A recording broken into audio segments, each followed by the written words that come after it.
ወይየት እንዴት ነህ? አለሁ ወንድማማ። እንዴት ነው አንተ? ቀኝ እጃችን ተቆረጠ ወንድማማ። አይዟችሁ እንግዲህ ምንም ማድረግ አይቻል። አይዟችሁ። ማልዳ ነገሬው ነበር። ኧረ ተወኝ ወንድማማ። አይዞህ አሁን መጥናናት ነው በቃ። አሁን መጥናናት ነው ያለው ሰራዊት መሰብሰብ ነው። እኔ ልንገራችሁ ማልዳም ነግሬዋለሁ።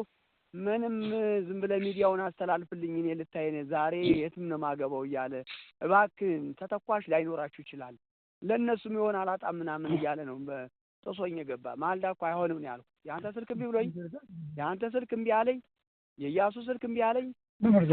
ሀብታሙ ሩቅ ነኝ ባለበት ይቆም እምቢ አለ። እየሮጠ ነበር እያነፈነፈ የመጣው።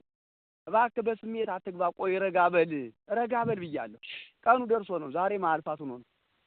የስድብ ማትላኩበት እዛ ማዶ የስድብ ማትላኩበት እዛ ቡዳ ሰፈር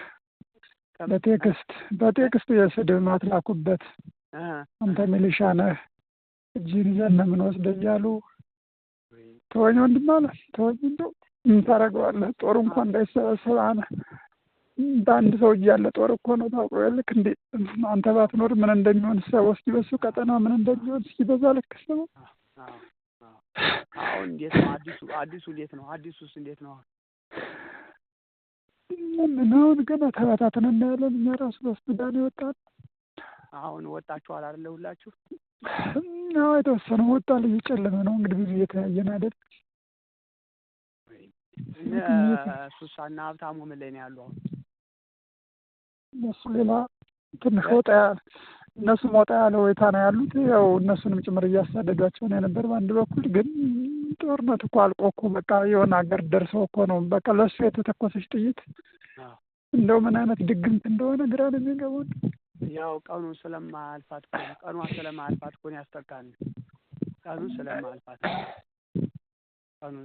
ትጥቅስ ደህና ነው ወዶበታል። ትጥቅዷል አለ ኧረ አልሄድም በቃ እሱ ብቻ ነው የሞተ ወንድም አለ።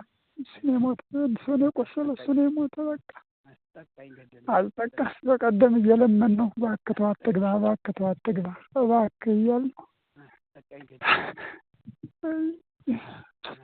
አይዞህ ለማንም እንደዚህ አትወልድ አታለቅ። ለማንም አትሰጥ እንዳታሳይ በቃ ሰምተን ወይም ጌታ አሁንም ልቅሶ የሚባል አታልቅሱ። አሁንም እንደዚያ ይሰማል። ወንድ ልጅ በለም ሰው